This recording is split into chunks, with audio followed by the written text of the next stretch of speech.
नमस्कार दोस्तों, आपका स्वागत है आपके अपने YouTube चैनल पर। दोस्तों, हम आपके लेकर आए हैं एक और नई वीडियो के साथ एक और नई जानकारी। जैसा कि आप यहाँ पे देख रहे हैं, इस वीडियो में बात करेंगे जो हमने पहले वीडियो बनाई थी रीट अभ्यर्थियों के लिए स्क्रूटनी फॉर्म आपको जो ऑनलाइन कैसे भरना है। तो कई अभ्यर्थियों के जो कमेंट्स आए थे कि सर अटेस्टेशन फॉर्म जो है उसका क्या सिस्टम है, वो कैसे भरना है। तो इस वीडियो में हम विस्तार से आपको बताएंगे जो अटेस्टेशन फॉर्म होता है किस चीज़ के काम आता है और इसमें क्या क्या चीज़ आपको भरनी है और कैसे इसको फिर आपको ऑनलाइन अपलोड करना है। तो सबसे पहले जो अटेस्टेशन फॉर्म होता है, यहाँ पे आप देखेंगे this format will be use for verification bye police department. ठीक है, तो ये जो फॉर्म होता है पुलिस वेरिफिकेशन के लिए रिक्वायरमेंट होता है।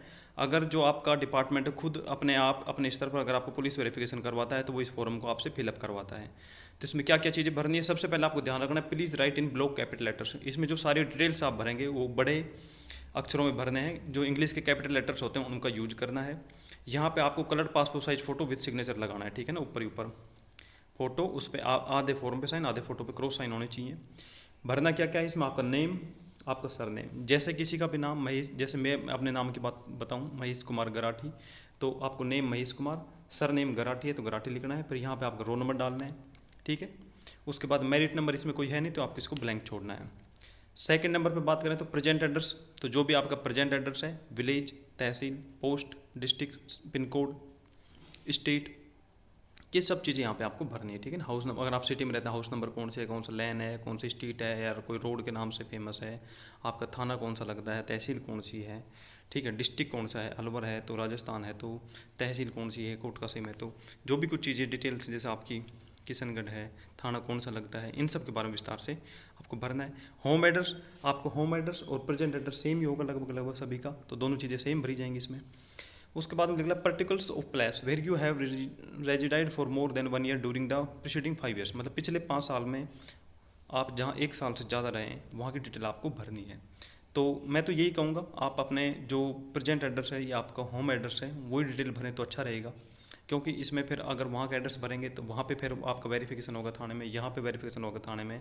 तो आजकल सब कुछ ऑनलाइन सिस्टम है, तो आप अपने यहाँ पे फॉर्म 2 में सिर्फ आपको अपने खुद के यहीं पे जो होम है, प्रेजेंट एड्रेस है या होम एड्रेस है, वो डिटेल से आपको यहाँ पे भरनी है।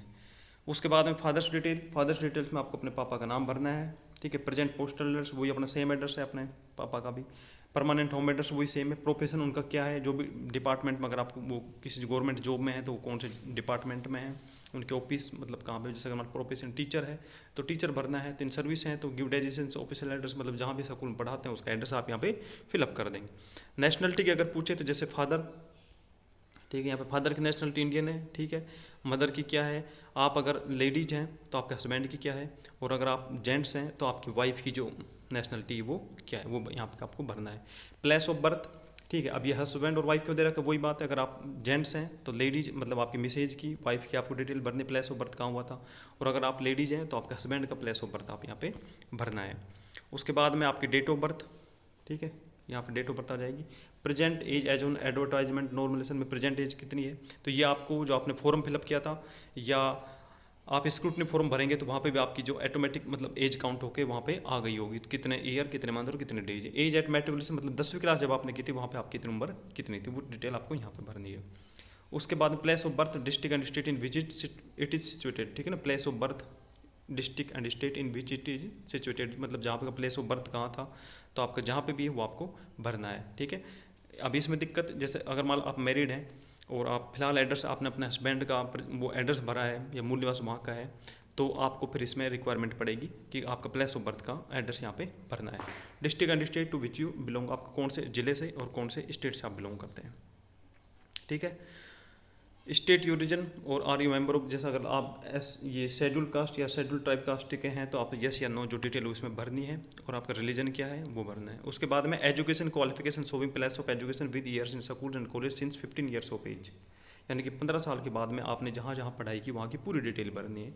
जैसे आपने 10th क्लास कहाँ की है, अगर आपने 10th और 12th एक ही स्कूल से की है तो एक ही स्कूल का एड्रेस भर देंगे आप, ठीक है। 12th अलग से की है तो 12th का अलग भर देंगे। उसके बाद में ग्रेजुएशन आपने किया है तो कहाँ से किया है, कोई डिग्री डिप्लोमा किया है, जैसे आपने 12th के बाद में STC किया तो STC की डिटेल भरनी है, BA की है तो BA की डिटेल भरनी है, फिर आपने अगर BEd किया तो BEd की डिटेल भरनी है। इस प्रकार आपको यहाँ पे पूरा 15 साल के बाद में जो भी आपने पढ़ाई की उसकी पूरी डिटेल्स यहाँ पे आपको फिलअप करनी है, ठीक है ना। डेट ऑफ एंट्रिंग क्या थी, डेट ऑफ लिविंग क्या है, एग्जामिनेशन पास कब हुआ था, एड्रेस क्या है स्कूल का, ये सब सारी डिटेल्स यहाँ पे फिलअप करनी है आपको। नेक्स्ट 11 नंबर आते हैं, if you have at any time been employing give details, यहाँ पे आपको डिटेल्स भरनी है। डेजिग्नेशन ऑफ पोस्ट, ठीक है, अगर आप बीच में कहीं काम किया है तो काम की डिटेल्स आपको यहाँ पे फिलअप करनी है। Have you ever been convicted by a court और any officer if the answer yes the full part of the conviction and the sentence should be given, ठीक है। कभी भी अगर आपको कोर्ट से कोई समन मिला है या नोटिस मिला है तो वो यहाँ पे आपको भरना है। तो यहाँ पे आपको नो ही फिलअप करना है, यस इसमें नहीं भरना है, ठीक है ना। उसके बाद में 13 नंबर है name of two responsible person of your locality और two reference to whom are you are known, ठीक है ना। यहाँ पे कोई भी आपके 2 रिलेटिव पर्सन हैं उनकी डिटेल्स भरनी है, ठीक है। वो आपके मतलब विश्वासी आदमी होने चाहिए। कल अगर मान लो पुलिस वेरिफिकेशन के जब पुलिस वाले थाने वाले उनके पास फ़ोन करते हैं, उनसे आप बुलाते हैं गवाह के तौर पर, तो वो ये नहीं हो कि आपके विपक्ष में गवाह दें। उनको पता होना चाहिए कि हाँ साहब आपने मतलब हमारा इन्होंने नाम लिख रखा है और हम इसको अच्छे से जानते हैं, जन्म से जानते हैं, ये एक अच्छा इंसान। ये सब डिटेल्स आपको 2 अपने कोई भी अपने पड़ोसी हों, आपके मतलब जानकार हों, आपके गांव के ही हों, इनके किसी भी 2 आदमियों की यहाँ पर डिटेल्स आपको भरनी है, ठीक है। उसके बाद में यहाँ पे आपको खुद की मतलब डेट प्लेस आप यहाँ पे मतलब आप खुद का वो दे रहे हैं कि भाई हाँ मैंने यहाँ पे जो भी चीज़ें भरी हैं वो सही हैं और मेरे दिमाग में मेरी नॉलेज में सब कुछ सही है, मैंने कोई यहाँ पे गलत नहीं किया है। अगर कुछ भी अगर गलती होती है तो उसका जिम्मेदार मैं खुद रहूँगा। यहाँ पे आपको खुद साइन करने हैं। नेक्स्ट अगर बात करें फिर उसके बाद में ये एक सर्टिफिकेट मतलब यहाँ पे लिख रखा है certificate to be sign by gazetted officer और मेंबर ऑफ लेजिस्लेटिव असेंबली और other authority prescribe by the appointment authority, ठीक है ना। तो किसी भी गजेस्टेड ऑफिसर से आपको यहाँ पे ये अटेस्टेड करवाना है। वो यहाँ पे लिखेगा certify that I have known Shri Shrimati Kumari, ठीक है। यहाँ पे आपका नाम, सन ऑफ या वाइफ या डॉटर ऑफ श्री, उसका नाम फॉर द लास्ट।